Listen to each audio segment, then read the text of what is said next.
The next external structure that we can talk about is called the flagellum. Not every species makes a flagellum, but for those that do, the main function of the flagellum is motility. It helps the cell move. One of the other things, I guess kind of I don't want to say a benefit, but just it tends to be what happens, is that the flagellar proteins act as antigens, and that means they stimulate the immune system. So our immune system recognizes flagellar proteins as bad, and we can use that to try to clear the infection. Both gram-positive, shown here on the right, and gram-negative cells can make and use a flagellum for motility. There are three major parts to the flagellum. It's like a little motor, and so they form this, it's called the basal body, basically the motor part of the flagellum that has these rods and rings embedded within the membrane. You have the hook, which is the most external part, like right here on the cell membrane, and then you have the filament, which is the part that sticks out and is what you see under the microscope. And these flagella can be found in different arrangements on a cell.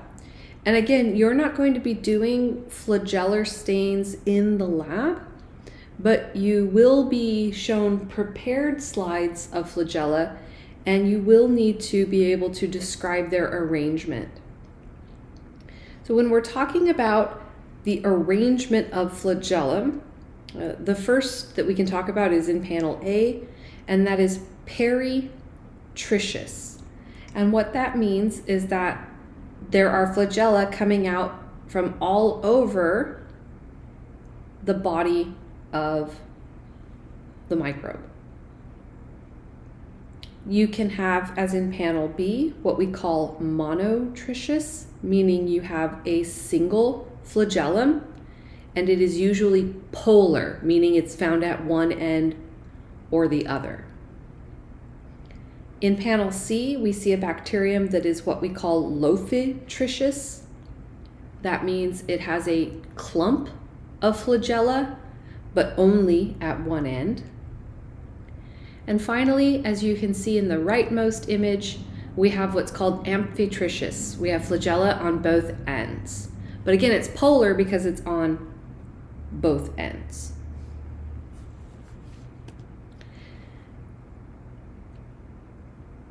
When bacteria use flagella to move, we call it taxis. I know it looks like it's spelled taxis, but it's actually taxis. And bacteria can move towards something or they can move away from something. And depending on what they're moving in response to, we change what type of taxis it is. So if bacteria are responding to, let's say, a chemical, it might be a food source that they're moving towards, it might be a toxin that they want to move away from. We call that chemotaxis. If they are moving towards the light or away from the light, maybe they're moving towards the dark, we call that phototaxis. If they're moving in response to oxygen, we call that aerotaxis. Some microbes really want to have oxygen, some do not. So it depends on the organism's physiology and its metabolism, what it will respond to. Now, flagellar movement, what's happening is it causes the bacteria to either run or to tumble. So bacteria, of course, don't run like we run because they don't have legs. The way they run is they can move in a more, I don't want to say purposeful because bacteria don't think, but they move more in a straight line. So when they're running, it's a more effective, efficient type of movement in one direction in a straight line. When they're tumbling, just like if a person were to tumble, they are not moving in a forward direction anymore. They actually kind of stop and they can reorient themselves. And so what happens here is that we are seeing how the microbe can change its movement in response to the stimulus. And it's this idea that the microbe is either, if it wants the thing, if it's attracted to the thing, it will move in some way, at least, to the direction of that thing. And so it'll use a combination of running in a straight line. It will stop and tumble and sense the gradient, and then start running again, and then stop and tumble and sense the gradient, start running again, until it eventually gets to where it needs to be. So it's not like we would move in a certain direction, right? Well, you can picture me in the morning. I love coffee, right? So I can smell it. It's a chemical stimulus, and I want to move towards that chemical stimulus. But, if I'm semi-awake and I can see where I'm going, I'll move in a straight line. But if my eyes are closed and I'm super tired, I might kind of get off course a little bit, but then, I can smell it again, and then I can go right in the right direction. So that's kind of what the bacteria are doing. And the way that they change from running to tumbling is by changing the direction in which the flagella rotate. So if the flagella are rotating in a counterclockwise direction, the microbe will run. If they're moving in a clockwise direction, at least for things like E. coli, the microbe will tumble. And you can actually visualize the bacteria moving, which is pretty fun, using a wet mount or a hanging drop. So you don't fix the bacteria on the slide, you actually try to look at them in a little bit of liquid so you can see their motility. The other way to do that is to try to culture them on an agar that's not very thick, so it's kind of a semi-solid, more jello-y, and you don't actually physically see them move, but you can see the tracks of them having moved through the media. So it's very, very cool.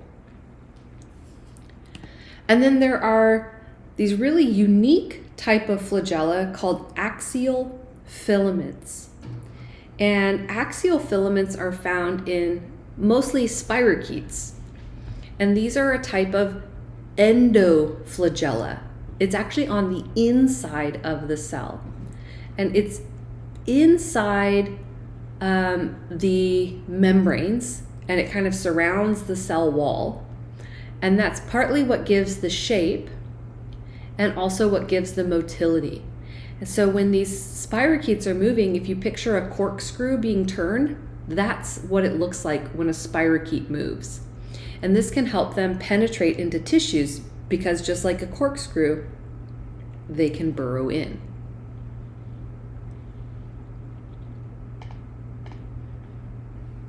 The next external structures we might have on some bacteria are Fimbriae or Pili. These are mostly only found in gram-negative cells, and they can have different functions.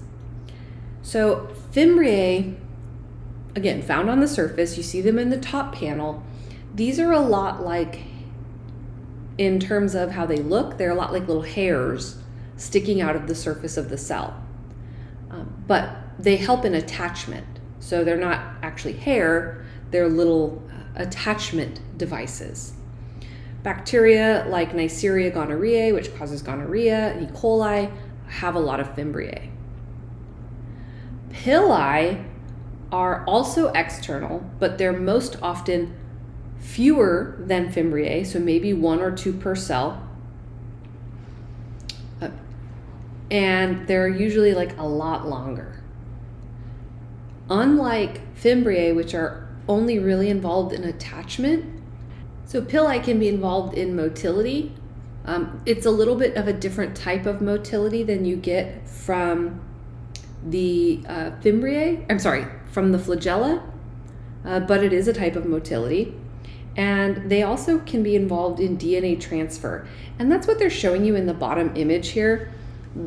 this cell is covered in Fimbriae, but it also has extended a pilus to this other cell.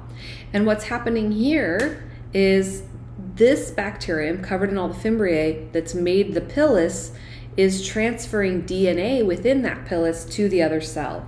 And this is one mechanism by which bacteria can share antibiotic resistance genes.